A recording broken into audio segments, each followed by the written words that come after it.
Bisikan Alkitab untuk kubah adalah daripada Kejadian 6 ayat 11 hingga 13. Pada ketika itu bumi sudah hancur di hadapan Allah dan penuh dengan keganasan. Allah mengamati bumi dan sesungguhnya betapa hancurnya bumi kerana kehidupan semua manusia bergelumang dengan dosa. Maka berfirmanlah Allah kepada Nuh, Aku telah menetapkan bahawa kesemua makhluk yang hidup mesti mati kerana bumi ini penuh dengan keganasan akibat perbuatan mereka. Sesungguhnya aku akan memusnahkan mereka bersama-sama bumi ini. 샬롬 성가대 찬양과 니쇼키트라 연주가 있겠습니다. 사랑하는 성도 여러분, 전 세계 및 전국의 Saudara dan saudara yang saya kasih dalam Tuhan Yesus, semua anggota Maminde Gereja Cawangan dan Gereja Tempatan, penonton GCN dan semua anak Tuhan menghadiri ibadat ini dalam talian. Inilah penjelasan tentang kejadian sesi ke-97. Sejak Adam menetap di bumi ini, manusia selain keturunan Set yang mengikuti garis keturunan sah telah melupakan Tuhan dan jatuh jauh ke dalam dosa. Secara khusus akibat perbuatan jahat orang yang turun dari Taman Eden yang disebut sebagai anak-anak Allah dalam Kejadian 6 ayat 2, dunia dan cepat dipenuhi oleh dosa. Oleh itu Tuhan Bapa menetapkan suatu tempoh rahmat sebelum penghakiman dengan berfirman, umur mereka akan cuma 120 tahun sahaja. Hal ini bermaksud bahawa mereka tidak lagi dapat hidup selama-lamanya dan tempoh hidup mereka telah terbatas. Dengan kata lain, Tuhan mengumumkan tempoh rahmat sebelum penghakiman.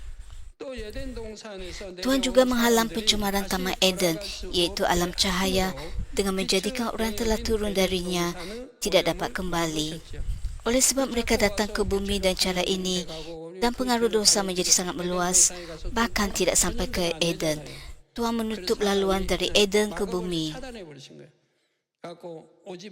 Walaupun Tuhan telah mengambil langkah-langkah ini, manusia tetap tidak bertaubat dan berterusan melakukan kejahatan. Akibatnya mereka akhirnya sampai kepada keadaan tersebut. Dalam ayat 11 tertulis, pada ketika itu bumi sudah hancur di hadapan Allah dan penuh dengan keganasan. Hati manusia telah menjadi sangat rosak sehingga mereka melakukan kejahatan tanpa ragu-ragu, dan akibatnya keganasan memenuhi seluruh bumi. Hati manusia begitu rosak sehingga mereka tidak teragak-agak untuk melakukan perbuatan melawan Tuhan. Dengan bibir yang diciptakan untuk memuji Tuhan, mereka memuji diri sendiri dan memuji apa yang menyenangkan mata mereka.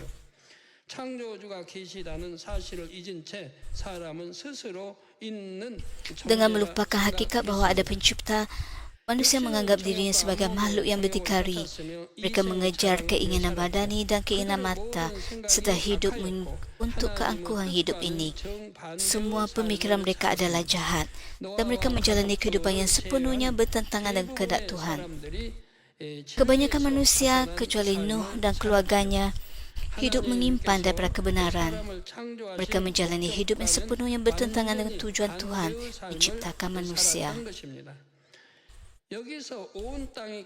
Ungkapan seluruh bumi seperti itu bermaksud bahawa mereka telah melampaui batas yang ditetapkan oleh Tuhan Bapa, iaitu batas di mana Dia masih dapat mengampuni. Masa ini kira-kira 1,600 tahun selepas Adam menetap di bumi. Pada waktu itu dunia sudah dipenuhi oleh kejahatan, dan Tuhan tidak mempunyai pilihan selain melaksanakan penghakiman banjir besar. 여호와 하나님께서 대홍수 심판을 시행할 수밖에 없는 상황이었던 것입니다. Ayat 12 menyatakan, Allah mengamati bumi dan sesungguhnya betapa hancurnya bumi kerana kehidupan semua manusia bergelumang dengan dosa. Pada asalnya Tuhan Bapa menciptakan bumi ini dengan indah.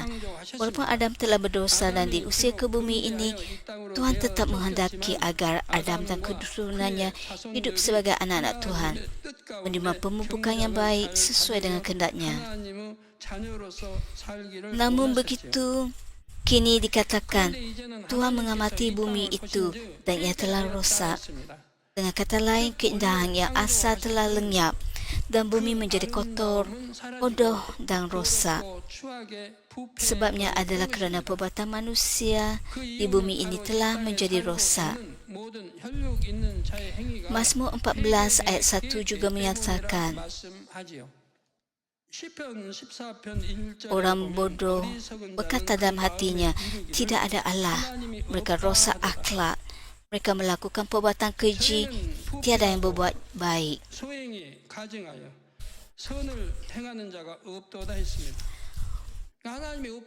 Orang yang menyangkal kewujudan Tuhan tidak melakukan kebaikan. Jika seseorang melakukan kebaikan, hal itu adalah kerana dia memiliki hati nurani dan berada di bawah kehendak serta pimpinan Tuhan. Itulah sebabnya mereka mengetahui kewujudan Tuhan. Pada waktu itu, semua manusia kecuali Nuh dan keluarganya telah menjauhkan diri daripada Tuhan. Sebabnya adalah kerana pengaruh Lucifer dan roh-roh jahat. Pada zaman akhir ini, seluruh dunia telah dipenuhi oleh dosa. Kita telah sampai kepada keadaan di mana kebaikan hampir tidak dapat ditemui di mana-mana. Kerajaan Tuhan, komuniti keagamaan dan gereja semuanya sama. Begitu juga dengan organisasi keagamaan yang lain. Sukar untuk menemukan kebaikan. Semua ini berlaku kerana pengaruh Lucifer dan roh-roh jahat.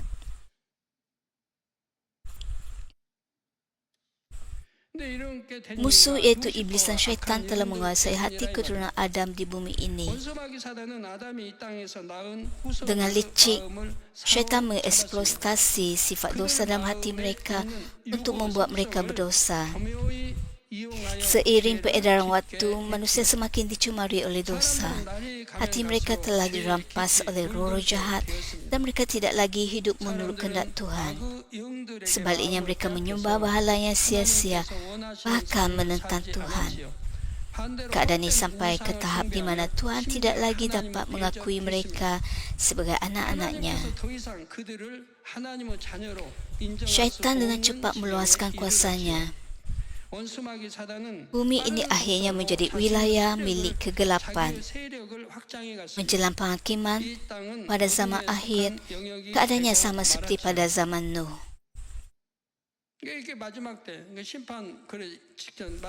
Sama seperti di Sodom dan Gomora. Demikian juga pada masa sekarang. Manusia dengan cepat menjadi jahat kerana mereka hidup pada zaman akhir.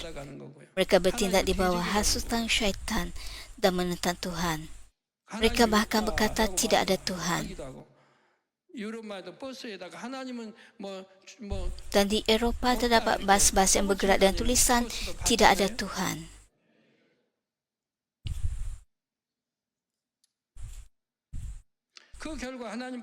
Akibatnya Tuhan tidak mempunyai pilihan selain menerapkan hukum keadilan ke atas bumi ini sebagaimana adanya.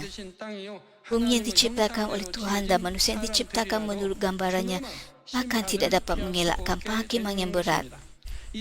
Oleh itu dalam Kejadian 6 ayat 13, Tuhan berfirman kepada Nuh, aku telah menetapkan bahawa kesemua makhluk yang hidup mesti mati kerana bumi ini penuh dengan keganasan akibat perbuatan mereka. Sesungguhnya aku akan memusnahkan mereka bersama-sama bumi ini.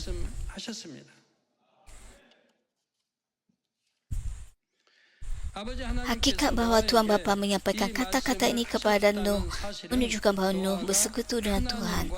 Tuhan memberitahu Nuh bahawa masa penghakiman telah tiba. Bagaimana dia akan melaksanakannya dan bagaimana Nuh harus bersiap. Tuhan berfirman, keganasan semua manusia memenuhi bumi.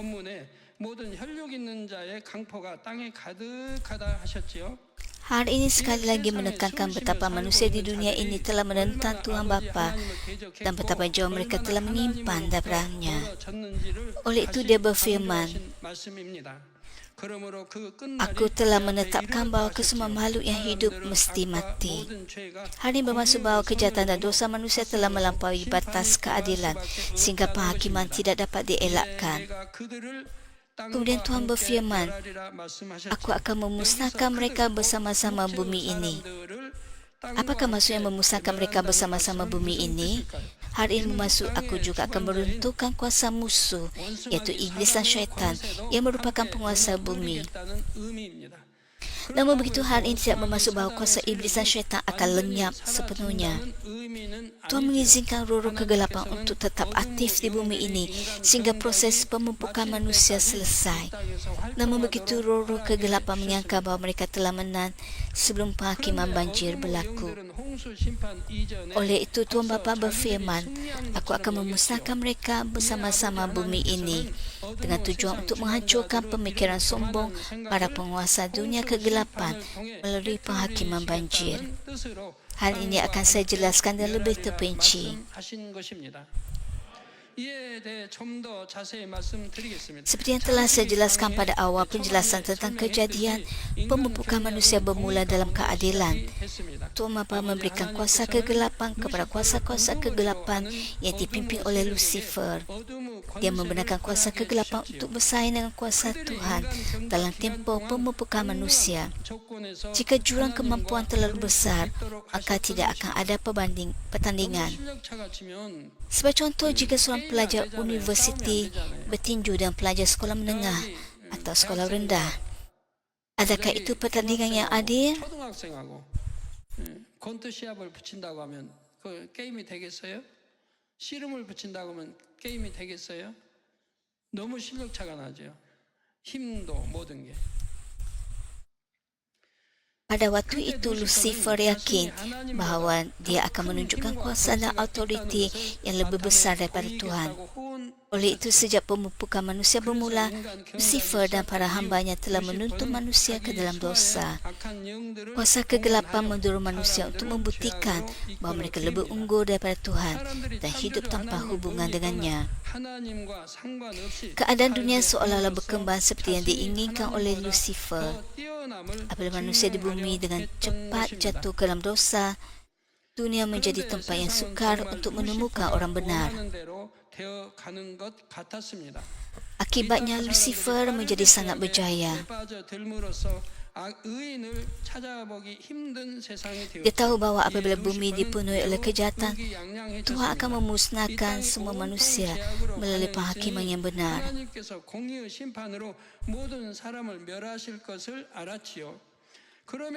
Lucifer percaya bahawa jika hal itu berlaku, maka pemupukan manusia oleh Tuhan akan berakhir dengan kegagalan dan Lucifer sendiri akan menang.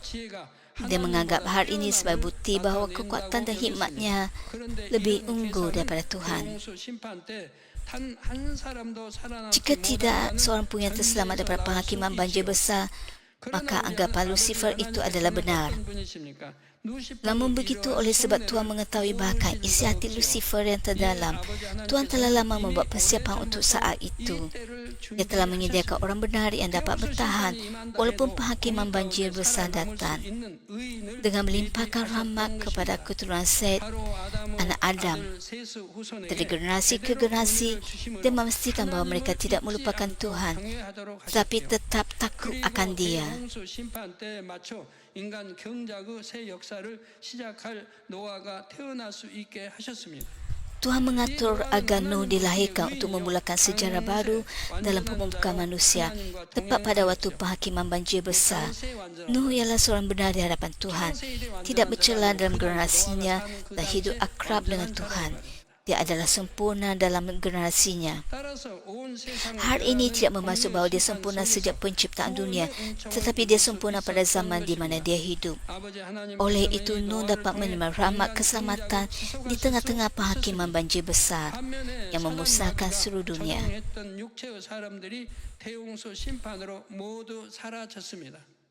Melalui Nuh, Tuhan Bapa dapat meneruskan pemupukan manusia. Sebaliknya, manusia badani yang telah dimanipulasi oleh syaitan semuanya binasa melalui penghakiman banjir besar. Hal ini ibarat runtuhnya dunia kegelapan yang telah dibina oleh Lucifer. Lucifer dan roh-roh jahat bersukacita seolah-olah mereka telah mengalahkan Tuhan.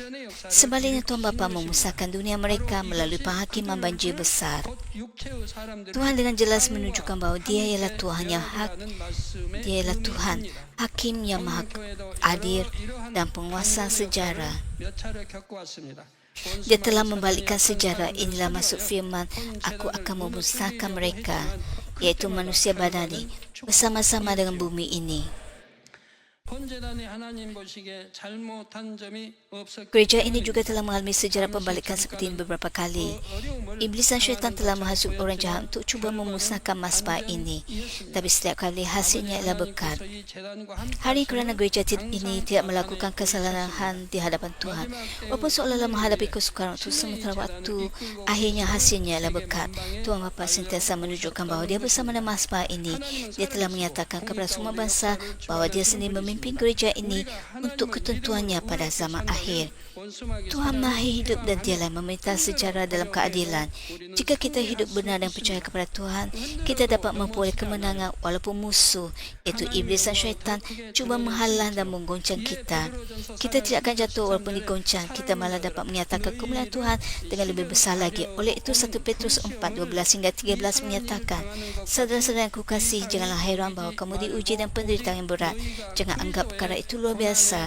Sebaliknya bergembiralah bahawa kamu turut mengalami penderitaan Kristus. 분리시험이 왔다고 해봐요. Apabila ujian yang berat datang, umat Tuhan tetap bersukacita dan mengucapkan syukur. Jika anda mempunyai iman, anda akan bersukacita dan bersyukur. Anda tidak akan menyimpan kepahitan atau bersungut-sungut, 이렇게 tetapi bersukacita dan mengucapkan syukur. Intinya ialah anda harus benar-benar bersukacita kerana dapat mengambil bahagian dan penderitaan Kristus. Bukan dia berkata, aduh, ujian dan perintahan datang kepadaku sangat susah dan menyakitkan. Ujian ini cepatlah berlalu. Itu bukanlah sikap yang benar. 마태복음에도 이렇게 나오는 것이고. 이는 그의 영광을 Sebaliknya maksudnya ialah anda bersukacita dan bergembira kerana dapat mengambil bahagian dalam penderitaan ini. Walaupun anda dianiaya kerana nama Tuhan Yesus, tetaplah bersukacita dan bergembira. Ganjaran anda di syurga adalah besar seperti yang dinyatakan dalam Matius bab 5. 봐도 Firman menyatakan, apabila kemuliaan yang ternyata, kamu juga dapat berasa sukacita yang tidak terhingga. Apabila anda melihat kemuliaan Bapa dinyatakan, hanya dengan melihat pintu gerbang Yerusalem baru, hanya pintu masuknya, anda akan begitu terharu sehingga mulut anda terbuka luas dan tidak dapat anda tutup. Saya rasa pada sekitar tahun 1980-an, ketika saya melihat syurga, Tuhan Bapa berfirman, apabila kamu masuk ke syurga kelak, kamu akan sudah mengenal syurga, seolah-olah kamu telah melihat dan menyentuhnya dengan jelas. Tapi apabila kamu benar-benar berdiri di hadapan pintu gerbang Yerusalem baru, rahang kamu akan terbuka luas. Kamu akan berkata, wah, Tuhan berfirman bahawa walaupun saya telah mengetahui syurga berbanding dengan orang lain, 문이 열려 있으면 apabila saya benar-benar berdiri di hadapan Yerusalem baru dan melihat pintu gerbang yang besar terbuka sepenuhnya serta melihat ke dalamnya, saya tidak akan dapat menutup mulut saya. 쏟아지는 빛 Dengan cahaya yang gemilang dan bersinar-sinar serta ukuran 1,400 batu tinggi, 1,400 batu panjang dan 1,400 batu lebar, tembok Yerusalem baru diperbuat daripada batu yaspis. Jalan terbentang semuanya diperbuat daripada emas tulen. Di kiri dan kanan terdapat bunga dan pokok, bunga-bunga yang sangat indah dan cahaya yang begitu menakjubkan. Tuhan berfirman bahawa saya akan berdiri di sana dengan mulut terbuka luas, tidak dapat menutupnya, sambil melihat sekeliling terlebih dahulu. 그냥 쏙 들어가는 와. 거예요. 서서 구경만 하는 거죠. Oleh itu 1 Petrus menyatakan, dengan demikian apabila kemuliaannya ternyata, kamu juga dapat berasa sukacita yang tidak terhingga. 말씀합니다. 성도 여러분, 아버지 하나님께서 본문에 그들을 땅과 함께 멸하리라 하신 말씀에는 엄중한 공의와 Saudara dan saudari, anda harus menyadari bahawa firman Tuhan Bapa dalam petikan Alkitab, aku akan memusnahkan mereka bersama-sama bumi ini mengandungi kasih bersama dengan keadilan yang tegas. Tuhan Bapa melaksanakan penghakiman banjir besar dan keseimbangan antara keilahian dan kemanusiaan. Pada waktu itu manusia badani yang dimusnahkan oleh banjir ialah orang yang tidak dapat diakui oleh Tuhan sebagai anak-anak Tuhan. Hari ini kerana mereka telah sepenuhnya menyerahkan hati dan fikiran mereka kepada syaitan dan iblis, mereka hendak bebas mereka. Mereka bukan lagi milik Tuhan dan juga tidak lagi menjadi objek belas kasihan dan rahmat. Dalam Yohanes 8:34, Yesus berkata kepada mereka, sesungguhnya aku berkata kepadamu, siapa yang melakukan dosa menjadi hamba kepada dosa. Apabila anda berbuat dosa, siapakah Tuhan anda? Lucifer menjadi tuan anda dan musuh itu syaitan menjadi tuan anda. Oleh sebab Tuhan bukan lagi tuan anda tidak boleh memanggilnya sebagai bapa. 하나님 아버지라 부르면 안 돼요.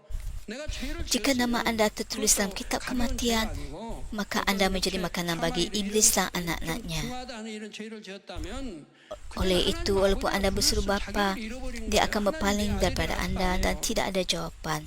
Itulah sebabnya tidak kira apa-apa yang anda lakukan, masalahnya tidak dapat diselesaikan. Tiada jawapan walaupun anda berdoa, tiada jawapan walaupun anda membuat tekad, dan tiada jawapan walaupun anda berjaga sepanjang malam.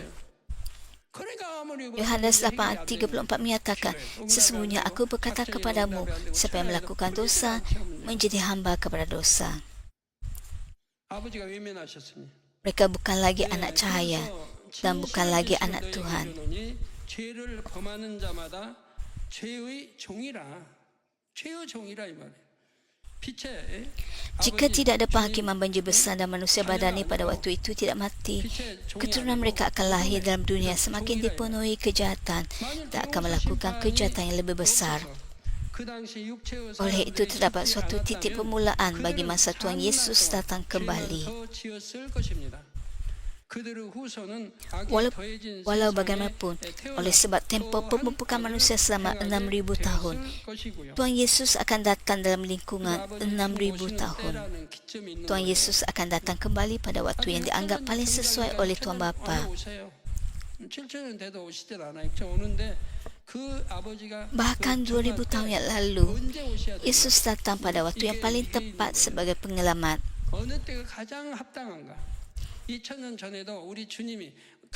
Kini selepas 2,000 tahun lagi berlalu, kita telah sampai pada zaman di mana dosa begitu berleluasa sehingga penghakiman hati nurani pun tidak lagi dapat diterima.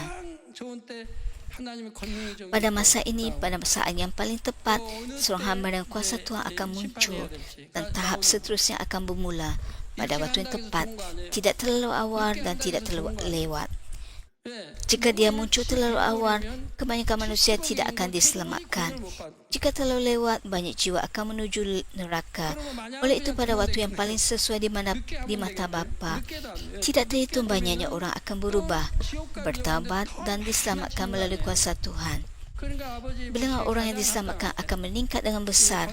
Pada waktu yang paling tepat itu, barulah penghakiman akan dilaksanakan.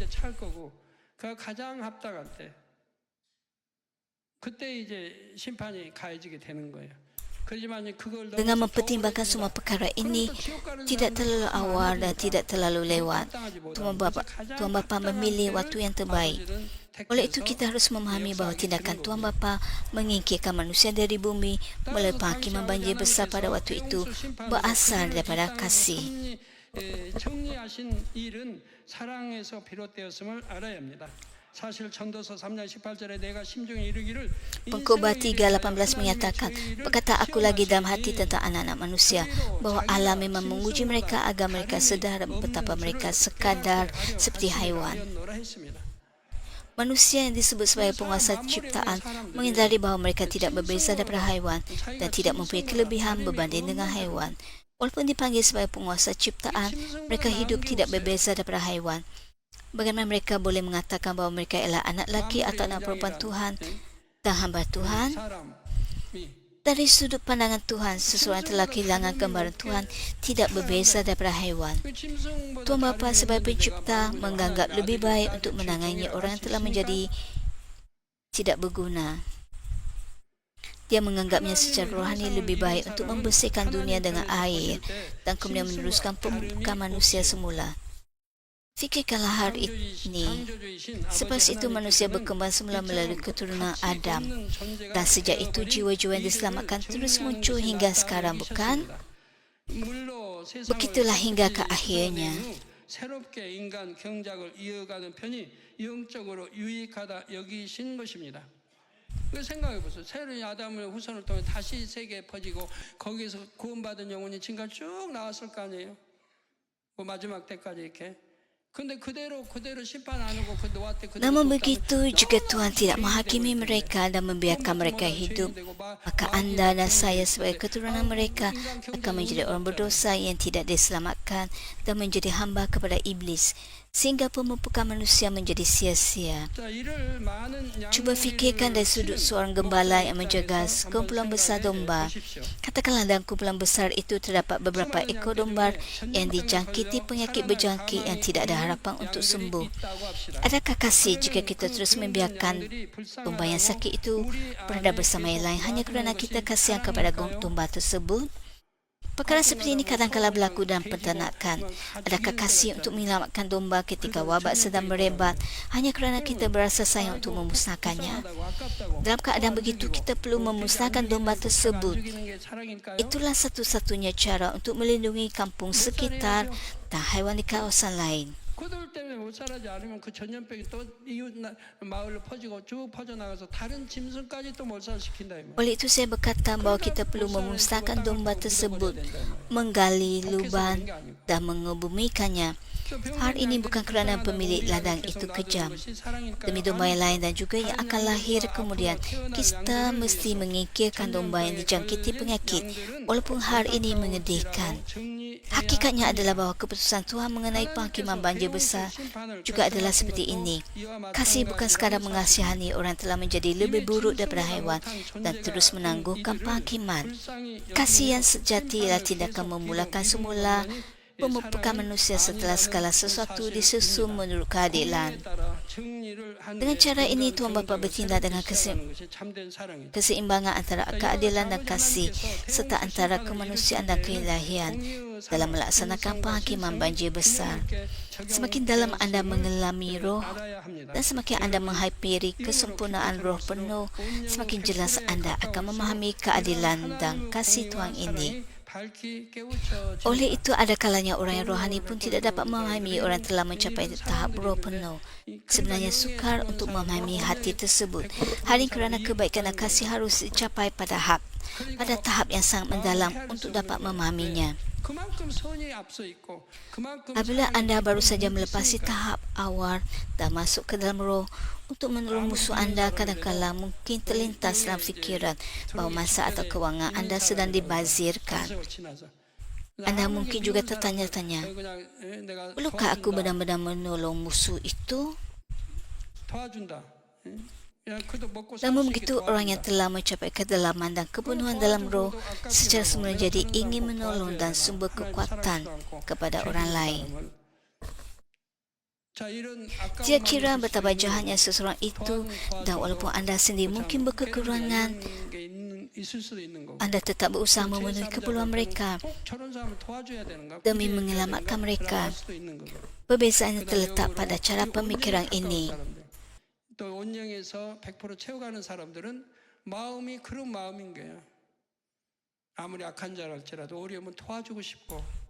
Dimensi kasih dan kebaikan berbeza bergantung kepada sama ada seorang itu berada di pintu masuk roh, telah masuk lebih dalam atau berada dalam roh penuh. Anda akan mampu menerapkan keadilan dan kasih secara seimbang tanpa condong kepada salah satu pihak. Sifat buah cahaya yang dicatatkan dalam Efesus 5 ayat 9 juga mengandungi kebenaran bersama dengan segala kebaikan.